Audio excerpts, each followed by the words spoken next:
Alright, so this happened during a House debate, and honestly, it didn't get the attention it deserved. Marjorie Taylor Greene stood up and basically said, "Why are we sending $500 million to Israel's military when we're $37 trillion in debt and people here are struggling to get by?" Whether you like her or not, she's saying what a lot of people are thinking, and barely anyone in Congress agreed with her. Israel is a nuclear-armed nation, and they're less than $400 billion in debt. They are quite a thriving and successful nation. Their economy is strong. They're doing a great job for their people. However, the United States, the American citizens, are $37 trillion in debt. Yet we're continuing to send hundreds of billions of dollars in foreign aid constantly to foreign countries. This has to end at some point. Our problems here at home for Americans and the American taxpayer that are paying for all of this have gotten too large. And I also want to point out that Israel bombed a Catholic church in Gaza, and that an entire population is being wiped out as they continue their aggressive war in Gaza. Now, we are heartfelt about the October 7th tragedy, that when people were killed, innocent people were killed. However, at some point, the United States needs to recognize that Israel is a strong country. They are nuclear armed, and they are capable of defeating their own enemies.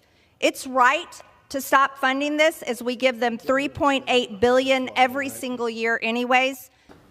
Democrats used to be the anti-war party, yet every single Democrat voted to fund the war in Ukraine. This funding has been approximately $175 billion of the American people's hard-earned tax dollars, yet the American people are in debt by $37 trillion in debt. It's said that the Ukrainian people didn't ask for that war. Well, the American people didn't ask for this debt. And the American people are not obligated to defend every single country around the world. At what point do we defend our own citizens and their ability to actually be able to afford life in America? At this point, she's not just talking about money, she's calling out the human cost. She mentions Gaza, she questions how long we're going to keep funding wars while ignoring our own people. And you can feel the frustration. It's not some polished speech, it sounds like someone who's actually fed up. As our debt continues to climb because Congress refuses to stop spending on America's last priorities and refuses to stop spending on foreign aid and foreign wars, the American people will have no chance. Now that our border is closed, thank God to Tom Homan and ICE and President Trump and his administration, we are conducting the largest deportation operations our country has ever seen. And we must continue to put America first and continue to address the needs of our own people within our own homeland. This means no more assistance to Ukraine. The only assistance that America should be providing is a pathway to peace, not furthering a war. That is not what the American people want. That is not what the American people voted for. Americans deserve to not have their hard-earned tax dollars fund a bloody and deadly war in Ukraine. We need peace, and we need peace all over the world.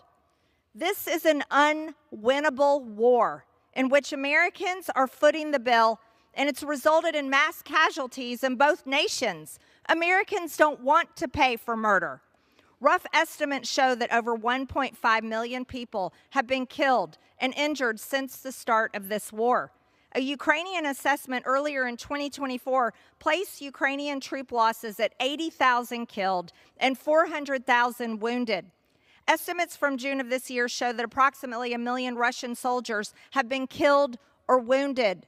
These are people's sons. These are people's brothers, their cousins, their husbands. And an entire generation of Ukrainian men are being wiped out. In the end, only 6 people voted with her, out of over 400. But what she said hits a nerve, because when people are drowning in bills, rent, medical costs, and then hear billions are being sent to wars overseas, it doesn't sit right. And the fact that so few in Congress supported her, that kind of proves her point,